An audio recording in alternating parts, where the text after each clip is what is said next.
Welcome to this Arnold Culliford knitwear tutorial.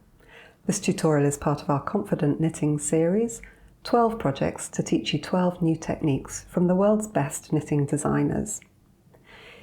Each project comes with a clear photo tutorial to walk you through the steps of a new technique, and this video tutorial accompanies that process. I'm going to show you how to make a folded hem. These are Martina Behm's lovely Flux Hand Warmers, and they use a folded hem at the start. The pattern tells you how to work this lovely picot edge, but you can also work it with a plain turning round or a purl turning round, and examples of those are given in Confident Knitting. There are three main stages to working a folded hem. You first of all need to cast on provisionally, which allows you to have live stitches on your needles. You then use smaller needles to knit the inside of the hem. Use smaller needles so that it sits neatly inside the outer edge of the hem. You then work a turning round. Here it's a picot turning round, but you can do the other options that I've described. And then you use larger needles to knit the outside of the hem, before finally joining the hem together by returning the cast-on stitches to your needles and working them together with the live stitches to make this folded hem. It's like a little tube of fabric there and makes ever such a smart finish. You need some waste yarn in a similar thickness to your main yarn, and the first thing to do is to make a slip knot.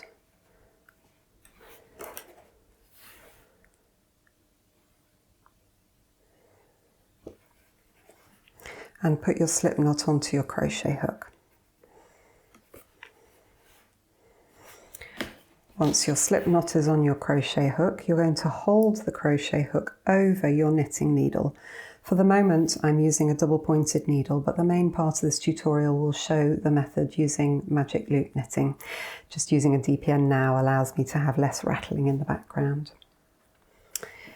So I'm taking the waste yarn, and it's going to pass under the knitting needle and then round and over the crochet hook, and I'm going to pull that loop through the slip knot, and that creates the first stitch on the knitting needle, and we're going to continue to do that. So we take the waste yarn, we go under the knitting needle, round and over the crochet hook, and then we pull that yarn through the loop on the crochet hook. Under, round, through. Once we have the right number of stitches on our knitting needle, we're going to work a few chain stitches on the crochet hook alone, and this will show us which end of the chain we're going to unravel from when we come to unzip the provisional cast on edge in a minute. So now we want to just wrap the working yarn around the crochet hook only and pull the loop through. Wrap it around the crochet hook only and pull through. And we're going to keep doing that until we've got 4 or 5 chains on the end, just to act as a little tag.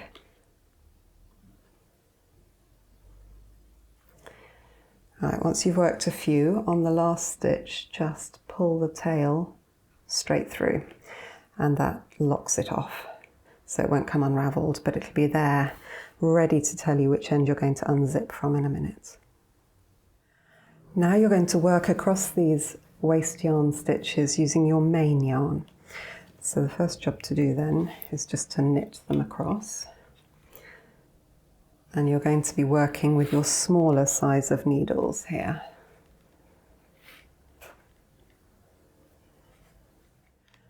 I've now knitted across all of my stitches with the main yarn. If you're working backwards and forwards, you'd now start going backwards and forwards, but for these hand warmers, we're going to be working in the round. So this is the moment at which you join in the round. You can't actually do that until you've worked that first row with the main colour yarn. I've now knitted on the smaller needles to make the inside of the hem. I've worked the yarn over K2 tog turning round, which is those holes there. That's what's going to make the pretty picot edging. And then I've switched to my larger needles and I've knitted the outside of the folded hem. So I'm now ready to do the joining round, which is where the magic happens. But first of all, I've got to unzip my provisional cast on edge. Here is the tail that I did those chain stitches on earlier. And the first job to do is to unpick the end there and pull the tail through. You see that? I'm going to use the needle to help me pull it through. And if I now gently pull on that tail that I've pulled through the final stitch, you'll see that each of those chain stitches starts to unravel. So we're going to carefully undo them one by one until we get close to the beginning of the edge. So let me turn it around here so that you can see what's happening. That's the end from the beginning, so we don't need that. And what we're looking at here in the middle is the main yarn, the tail of the main yarn where we started. And what we're going to be doing is picking up these main yarn loops where they meet the waste yarn edge. There's the second and third ones. And you can do this in two ways. You can either give a good pinch under the edge. That stops anything from dropping down and makes it a little bit less alarming. I don't think it will drop down anyway, but it can be reassuring to give it a good pinch underneath. And then if you pull on your waste yarn and undo the loop there, now we've got this last crochet stitch here and the main yarn underneath it. So you can, to be on the safe side, you can put your needle into the stitch before the waste yarn has come out of it. So I'm going to do that here. If you go from top to bottom like that, so that the right hand leg of the stitch is at the front, and then you can pull on the waste yarn and it should pop out. Okay, so that stitch is now free, and then you can repeat the same thing for each of the stitches. So you can put the needle through the stitch at the base yet there, and then pull gently to unravel it. Okay, so that's how to do it, where you put the needle through the stitch before you remove the waste yarn, but you can also give it a good pinch, pull the waste yarn out, and then you see you've got that stitch there to pick up. I'd say that's can be slightly fiddlier, but let's just do a few like that and you can see what you think. Pull the waste yarn out. There's our knit stitch. And we're going to pick it up. I've now picked up all of the stitches from the cast on edge. They're the much yellower stitches on the needles that have the clear colourless cord.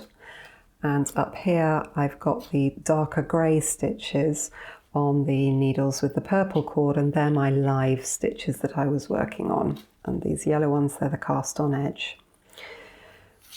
And what we've got to do now is do the folding so that we can do the joining round. In order to fold it, I'm going to pull the cast on edge stitches out so that they're on the cord of my magic loop. If you're on double pointed needles, you'll just need to shimmy your stitches along so there's not too much needle at the end where you're trying to poke them through, because what you now want to do is to fold along your turning round. It's obviously quite obvious with the knit two together yarn over of the picot edge. It's a bit less obvious if you just had a knit round, but it should still be halfway up the hem.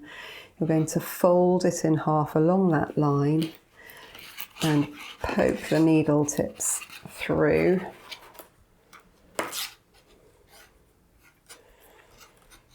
And the end of the cable.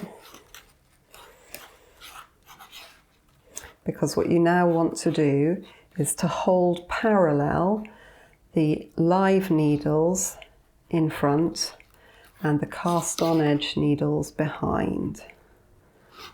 So I'm now that I've pushed them through, turned it inside out, I'm going to shimmy the tips along.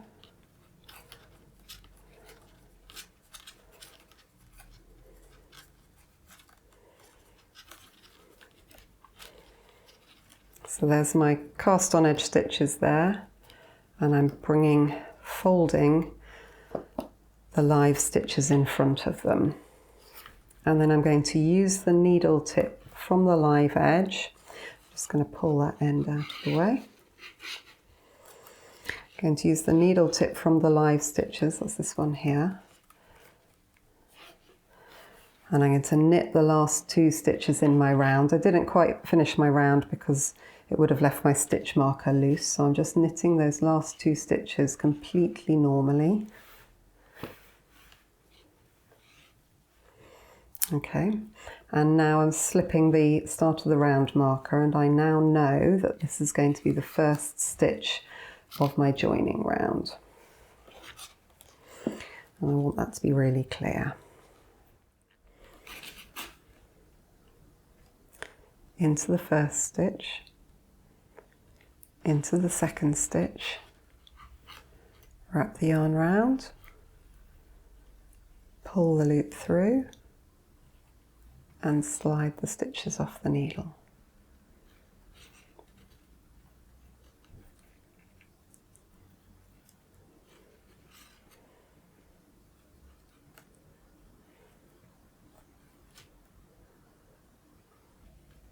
Continue to work together those stitches from the live needle and the cast on edge until you've worked all the way round and all of the stitches are joined.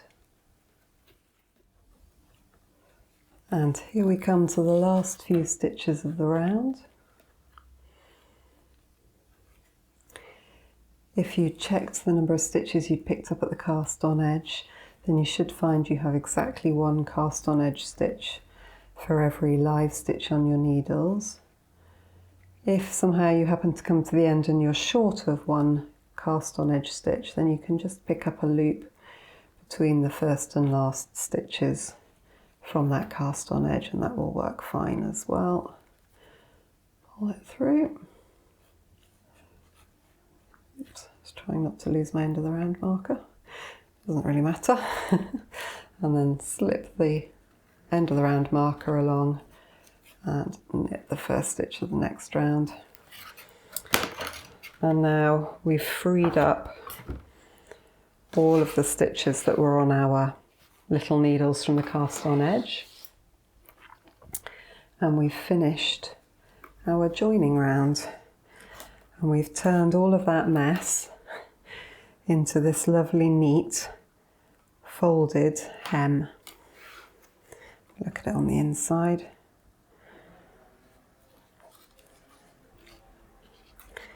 And this is the tail from the cast on edge. You can just use that once you've knitted a few more rounds, just use that to tighten up, make sure that first stitch isn't too loose, and then you can weave it into this nice little pocket that's formed by the 2 layers of fabric at the hem, and it'll completely disappear. I hope now you feel inspired to add folded hems to all your new projects. These are the Flux Hand Warmers by Martina Behm, and they're the first pattern in confident knitting. We're able to keep our tutorials free from adverts thanks to all the support from our customers in our online shop. You can find out more about confident knitting, as well as purchasing books and yarns from us, by clicking the link up top here.